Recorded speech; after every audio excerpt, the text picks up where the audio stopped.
How's it going, everyone? Welcome back. Hope everyone is having a lovely day. So the news has come.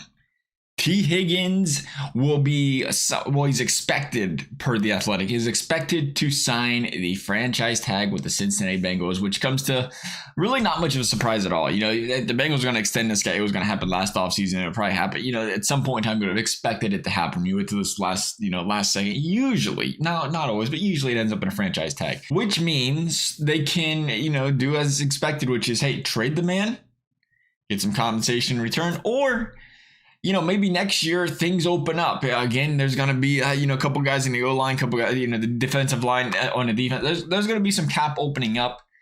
And the beauty of the franchise tag is it does buy you one extra year to say, hey, can we actually justify making this a signing? Maybe it's for 2 years, maybe it's for 3, depending on, it really depends how well last year's draft went, how well this year's draft goes. You always remember you can, throw out that 5th-year option, those first-round draft picks, and all of a sudden you say, hey, take Higgins for 3 years. If you hit on last year's draft pick, you hit on this year's first-rounder, maybe the second, and it's like all of a sudden you see there might be a little bit of room, but that's what has to happen, quite frankly, is you got to hit on the draft picks because you bring these guys in free agency. That's where guys cost money.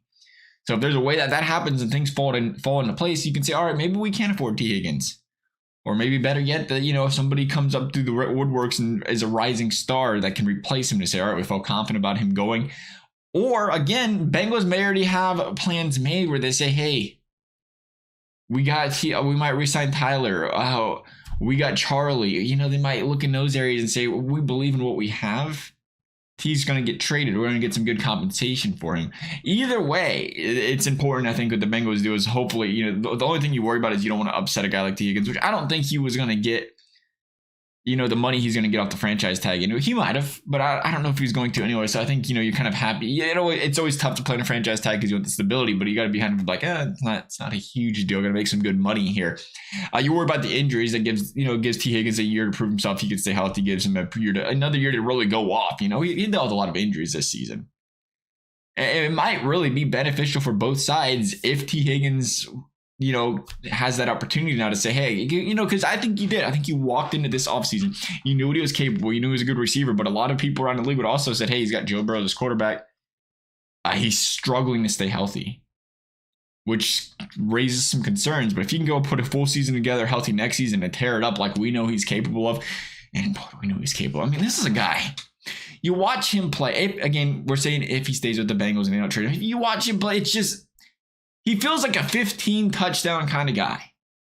If utilized properly, if given the opportunity, he just feels like that guy that meshes so perfectly with Joe Burrow because of his size, his athleticism, his range to catch the football. If he can just stay healthy, the Bengals can get on one of them rolls. Starting out at the beginning of the season, I feel like he can tear it up. And he's going to get that bag somewhere. Probably not in Cincinnati if he played like that. But nonetheless, we'll see how things play out from here for T. Love y'all's thoughts. Thanks for watching. We'll see you next time.